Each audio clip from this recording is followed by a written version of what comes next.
આજે જ્યારે દેશભરમાં પંચાયતી રાજ દિવસની ઉજવણી થઈ રહી છે ત્યારે લોકશાહીના મૂળ પાયાની કેટલીક કડવી વાસ્તવિકતાઓ સામે આવી રહી છે।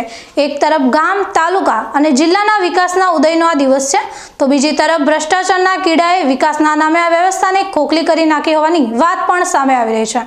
રાષ્ટ્રપિતા મહાત્મા ગાંધીજીનું સ્વપ્ન હતું કે ગ્રામીણ વિસ્તારનો વિકાસ અને વહીવટ સ્થાનિક ગ્રામ પંચાયતથી સરળ બનશે। જો કે બનાસકાંઠા જિલ્લાના સરહદી ધાનેરા તાલુકાની વાત કરીએ તો મોટાભાગના ગામોમાં આજે પણ સ્થાનિક ગામના મુખ્ય રસ્તાઓ સુવિધાયુક્ત બન્યા નથી। ગામના સચિવાલય તરીકે ઓળખાતી ગ્રામ પંચાયતમાં પણ પ્રાથમિક સુવિધાઓનો અભાવ જોવા મળી રહ્યો છે।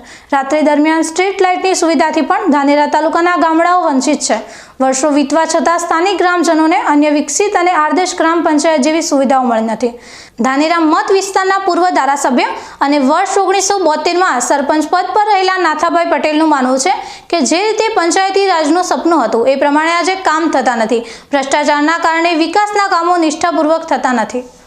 આજે પંચાયતી રાજની સ્થાપના દિવસની જ્યારે વાતો થતી હોય ત્યારે 1963માં ગુજરાતની અંદર પંચાયતી રાજની સ્થાપના થઈ।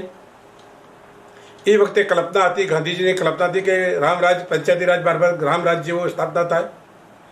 એ હેતુસર પંચાયતી રાજ અમલમાં આવ્યું અને એ વખતે જે પંચાયતોની ચૂંટણી હતી એ ગામમાં વોર્ડ વાઇઝ તીર્થ મારફત ચૂંટણી થતી અને એના પછી સરપંચમાંથી એમાંથી ઉમેદવારમાંથી સરપંચ તરીકે ચૂંટતા હતા। એ વખતે આઝાદી અને ઓછા સમય થયેલો હોવા છતાં ગુજરાતમાં પંચાયતી રાજ આવવાના કારણે જે કંઈ વિકાસ થવો જોઈતો હતો એ કામ જે કંઈ કરતા તે વખતના નિષ્ઠાવાન સરપંચો અથવા તો પંચાયતના સભ્યો નિષ્ઠાવાન હતા। નિષ્ઠાવાન હોવાના કારણે કામમાં રસ લઈને લોકો એકતાથી ચૂંટણી મૂકતા અને ઘણા ગામડામાં બિનહરીફ ચૂંટણીઓ પણ થતી। આ જે પહેલો માહોલ હતો, શરૂઆતનો માહોલ પંચાયતી રાજનો હતો તે વખતે થયો। 63માં જ્યારે ચૂંટણી થઈ, પંચાયતી રાજ આવ્યું ત્યારે દરેકે દરેક ગ્રામ પંચાયતમાં બેઠી ચૂંટણીઓ થઈ હતી મારી દ્રષ્ટિએ।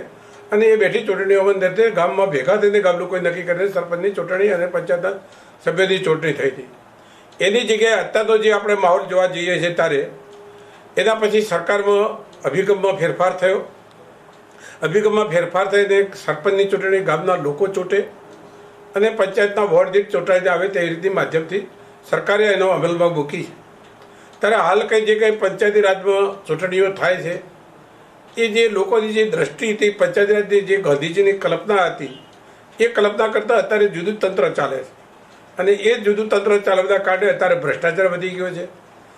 લોકોની પણ અપેક્ષા વધી ગઈ છે। વોટ માટે પણ કુંભાતનો અથવા તો વોર્ડની અંદરથી પણ હોય તો પણ એની અંદરથી કોઈ પૈસા આપ્યા છે કે એવી રીતે થાય તો ભ્રષ્ટાચાર થાય તો જ વોટ મળતા હોય છે। આમ જે કંઈ પંચાયતી રાજનું જે સપનું હતું એ સપનું જુએ તેવું સાકાર થઈ શક્યું નથી।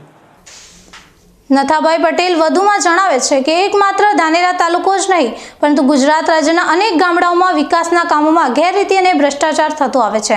સરકારી અમલદારોની ઉપરની કમાણીની લાલચ એટલી વધી ગઈ છે કે મૂળ ગ્રાન્ટમાંથી 60 થી 70% જ કામ થાય છે।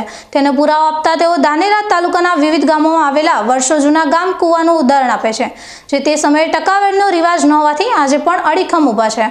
તેઓ કહે છે કે આજે ગ્રામસભામાં ગ્રામજનોની હાજરી પણ નહિવત પ્રમાણમાં હોય છે, જેના કારણે ગ્રામીણ વિસ્તારમાં પ્રાથમિક સુવિધાઓનો અભાવ જોવા મળે છે।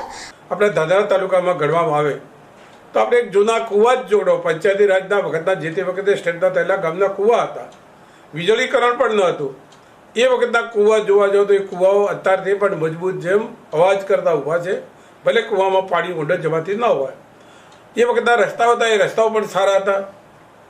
અત્યારે રસ્તાઓ જેવી બનાવવામાં આવે છે કે પંચાયત મારફત ગ્રાન્ટો ફાળવવામાં આવે છે, પણ એ પંચાયત મારફત ફાળવવામાં આવતી ગ્રાન્ટો એ કંઈક ને કંઈક સાથે એકબીજાના સાથે ઉપર સુધી લીકથી ભ્રષ્ટાચારની કડીઓ સંકળાયેલી હોય છે અને ભ્રષ્ટાચારની કડીઓથી સંકળાવવાના કારણે જુએ તેવું જે કંઈ સરકારની યોજના છે એની સફળતા મળતી નથી।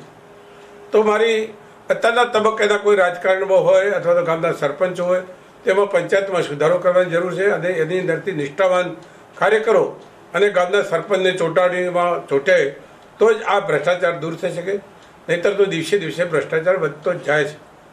મારી દ્રષ્ટિએ અત્યારની જે પંચાયતી રાજનું અમલીકરણ થઈ રહ્યું છે એ એક ભ્રષ્ટાચારનું કેન્દ્ર બની ગયું છે। આમ પંચાયતી રાજ દિવસની ઉજવણી વચ્ચે ધાનેરા તાલુકાના ગ્રામજનો અને પૂર્વ સરપંચની આ વાત લોકશાહીના પાયમાં રહેલા ભ્રષ્ટાચારના પડદાને ઊંચકે છે અને સૌને આ વ્યવસ્થાને વધુ પારદર્શક અને અસરકારક બનાવવા માટે વિચારવા મજબૂર કરે છે।